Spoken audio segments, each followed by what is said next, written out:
খুবই অল্প সময়ের মধ্যে একটু অন্যরকম ব্রেকফাস্ট বানাতে চাইলে এই রেসিপিটা বানাতে পারেন।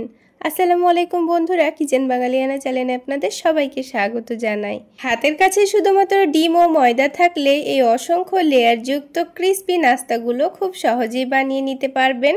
বানানো যেমন সহজ হবে, খেতেও কিন্তু দারুণ টেস্টি হবে। নাস্তাগুলো তৈরি করে নেওয়ার জন্য এখানে একটা মিক্সিং বোলের মধ্যে 1 কাপ পরিমাণ ময়দা নিয়ে নিচ্ছি। আপনারা চাইলে ময়দার পরিবর্তে আটাও নিতে পারেন অথবা আটা ময়দা দুটো মিক্স করেও নিতে পারেন। ময়দার মধ্যে সামান্য লবণ, চিনি, একটু সয়াবিন তেল দিয়ে ভালোভাবে মিশিয়ে নেব। আমি এখানে তেল দিয়েছি, আপনারা চাইলে ঘি দিয়েও ময়ান দিয়ে নিতে পারেন। তো বন্ধুরা, সব কিছু ভালোভাবে মিশিয়ে নিতে হবে। এইভাবে একটু ভালোভাবে ময়ান দিয়ে নিলে দেখবেন নাস্তাগুলো অনেকটাই খাস্তা তৈরি হবে। ভালোভাবে মিশিয়ে নিয়েছি আর হাতের মধ্যে মুঠো করলে দেখুন খুব সুন্দর মুঠো হয়ে যাচ্ছে। এবার এখানে অল্প অল্প করে পানি দিয়ে একটা ডো মেখে নিতে হবে। ডোটা কিন্তু খুব বেশি নরম করে মাখবো না, আবার অনেকটা শক্ত করে মাখবো না। ঠিক যেভাবে রুটি করার জন্য আটা মেখে থাকে সেইভাবে ডোটা মেখে নিতে হবে। তো দেখুন ডোটা খুব সুন্দর করে মেখে নেওয়া হয়ে গেছে। এবার এই ডোটাকে আমি কিছুক্ষণের জন্য রেস্টে রেখে দেব। তার আগে ডোটা থেকে কয়েকটা লেচি কেটে নেব। তো আমি 1 কাপ ময়দার যেহেতু নাস্তাগুলো তৈরি করে নিচ্ছি, তাই মিডিয়াম সাইজে 4টা মতো পরোটা তৈরি করে নেব। তো এবারে লেচিগুলোকে আমি 5 মিনিট মতো রেস্টে রাখবো। আর 5 মিনিটের মধ্যেই ডিমের একটা পুর রেডি করে নেব। তার জন্য প্যানের মধ্যে সামান্য একটু সাদা তেল দিয়ে দিয়েছি। তেলটা যখন হালকা গরম হয়ে যাবে তখন এখানে অল্প করে পেঁয়াজ কুচি দিয়ে দিচ্ছি। এবার পেঁয়াজটাকে হালকা নাড়াচাড়া করে হালকা লালচে করে ভেজে নিতে হবে। পেঁয়াজটা যখন হালকা ভাজা ভাজা হয়ে গেছে তখন ঝালের জন্য কাঁচামরিচ কুচি দিয়ে দিচ্ছি। তারপর 2 টেবিল চামচ পরিমাণ টমেটো সস দিয়ে দিচ্ছি। আপনারা চাইলে টমেটো কুচিও দিতে পারেন। সামান্য পরিমাণ পানি দিয়ে দিচ্ছি। এবার এখানে স্বাদ মতো লবণ দিয়ে দিচ্ছি। তার সাথেই চাট মশলা দিয়ে দিচ্ছি। হাতের কাছে চাট মশলা না থাকলে অল্প করে লেবুর রসও দিতে পারেন। তারপর এখানে হাফ কাপ পরিমাণ গাজর দিয়ে দিচ্ছি। তবে আপনারা চাইলে গাজরের পরিবর্তে যে কোনো সবজি দিতে পারেন, যেমন আলুকে গ্রেট করেও দিতে পারেন। গাজর দেওয়ার পর 3-4 মিনিট ভালোভাবে ভেজে নিয়েছি। তারপর গাজরটাকে এক সাইডে সরিয়ে রেখে আবারও অল্প করে একটু তেল দিয়ে দিয়েছি। তেলটা যখন হালকা গরম হয়ে যাবে তখন এখানে 2টো ডিম দিয়ে দেব। তো ডিম দুটোকে আগে একটা বাটিতে ভেঙে নিয়েছিলাম, আর এইভাবে ভেঙে নিয়ে দেওয়াই ভালো, কারণ ডিমটা খারাপ হয়ে গেলে তখন কিন্তু তেলটা নষ্ট হয়ে যেতে পারে। ডিমের মধ্যে সামান্য পরিমাণ লবণ দিয়েছি। এবার ডিমটাকে কুচি করে ভেজে নেব। তারপর গাজরের সঙ্গে ভালোভাবে মিশিয়ে নিয়ে আবার একটু ভালোভাবে ভেজে নেব। তো বন্ধুরা, একবার হলো এভাবে গাজর আর ডিমের পুরটা বানিয়ে খেয়ে দেখবেন দারুণ লাগে। যে কোনো রুটি পরোটার সঙ্গেও খাওয়া যাবে। তো দেখুন সব কিছু ভালোভাবে ভেজে নিয়েছি। এবার এটাকে নামিয়ে ঠান্ডা হতে দিয়ে দেব। আর অন্যদিকে যে লেচিগুলো কেটে রেখেছিলাম সেগুলো থেকে একটা একটা করে লই তৈরি করে নেব। তো সবগুলো যখন লই রেডি করা হয়ে যাবে তখন একটা একটা করে নাস্তাগুলো তৈরি করে নেব।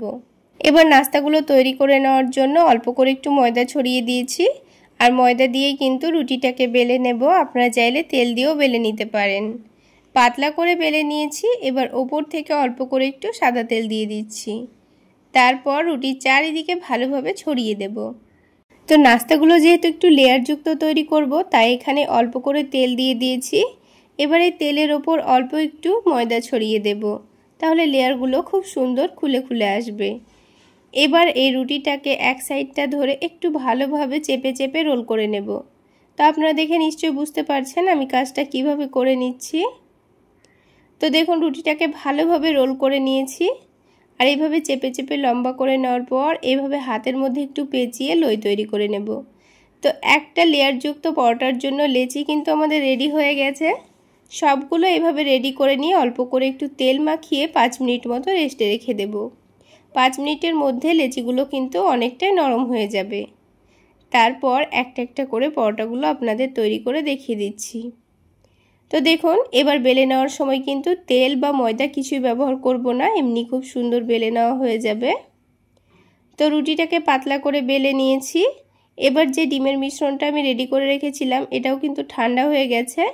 তো তার আগে এই রুটির চারিদিকে ভালোভাবে পানি লাগিয়ে দেব, যেন রুটিটা ভাঁজ করে নেওয়ার সময় খুব ভালোভাবে সেট হয়ে যায়। এবারে রুটির চারিদিকে পানি লাগানো হয়ে গেছে। তারপর মধ্যেখানে ডিমের পুরটা দিয়ে দেব। ডিমের পুরটাকে মধ্যের জায়গাটাতে একটু লম্বা করে আর চারিদিকে ভালোভাবে ছড়িয়ে দেব। তো দেখুন চৌকো শেপে পুরটাকে ভালোভাবে ছড়িয়ে দিচ্ছি। তারপর রুটিটাকে এইভাবে 4টা ভাঁজ দিয়ে নিয়ে চৌকো শেপের একটা পরোটা তৈরি করে নেব। তো বন্ধুরা, কোনো রকম রুটি তরকারি করার ঝামেলা ছাড়া এইভাবে নাস্তাগুলো বানিয়ে সকালের নাস্তায় কিংবা রাতের ডিনারে বা বাচ্চাদের স্কুল টিফিনও বানিয়ে দিতে পারেন, দেখবেন দারুণ লাগে। একটাও নাস্তা কিন্তু আমাদের তৈরি করা হয়ে গেল। ঠিক একইভাবে আমি বাকি নাস্তাগুলোও তৈরি করে নিয়েছি। তারপর প্যানের মধ্যে একটু পরিমাণ মতো তেল দিয়েছি। তেলটা ভালোভাবে গরম করে নিয়ে নাস্তাগুলো দিয়ে দিয়েছি। একসঙ্গে আমি দুটো নাস্তা ভেজে নিচ্ছি, আপনারা চাইলে একটা করেও ভেজে নিতে পারেন। একদিকে যখন হালকা কালার চলে এসছে তখন উল্টে দিয়েছি।